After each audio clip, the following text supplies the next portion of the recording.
Bonaire está de crescimento rápido em diferentes aspectos.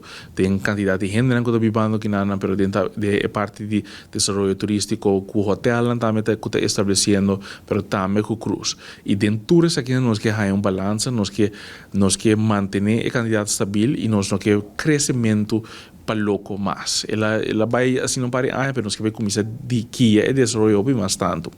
E dentro nós sabemos nós que chega na meeting conversação com nós tem com gente que está traz tem setor de turismo mesmo que está traz como taxista, que está traz e bom que está mira diariamente mira que ora nós em dois barcos durante dia, que nós não por carga, é aí, que nós temos turistas que estão vai rabiar, mas nós temos que dar barra de rei para barra de hora, tem taxista para chegar back para não fazer tour. E tem assim tem grupo, então nós não tem experiência que nós que vai donar. Então aí chega ponto que nós temos que tomar certa decisão para guiar desenvolvimento. Então aí tá se bola que cresce de maneira ela cresce último na que tem seu benefício, não? Pero se você seguir crescer bem, pode também haver com roupa e coisa mais também pega. Mesmo coisa se você é parte de carga. Bonaire tem dois pier, vamos dizer grande, que por tomar barco na cruzeiro e de pier é por tomar barco na grande de carga. E ora tem dois barcos cruzeiro durante dia, você pode imaginar que vai haver barco de carga no 30.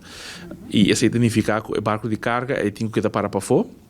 Guarda, ora barco cruzeiro vai é por mar na costa. Se é seguinte dia, barco de carga tem de ser de 3, 4, até 5 dias para não descarregar completo que não, porque material não grande, etc. Se depois de, vamos dizer, o seguinte dia tem barco cruzeiro trove durante dia, né?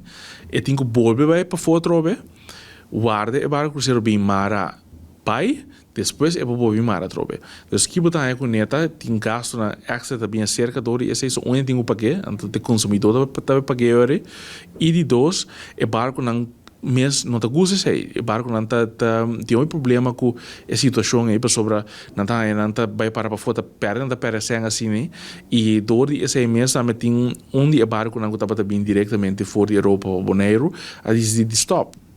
Isto balança que nós que há de total e esta agora que eu penso enfoque por tratar de arriba cruz, pero nós assim mesmo coisa para o hotel não dá.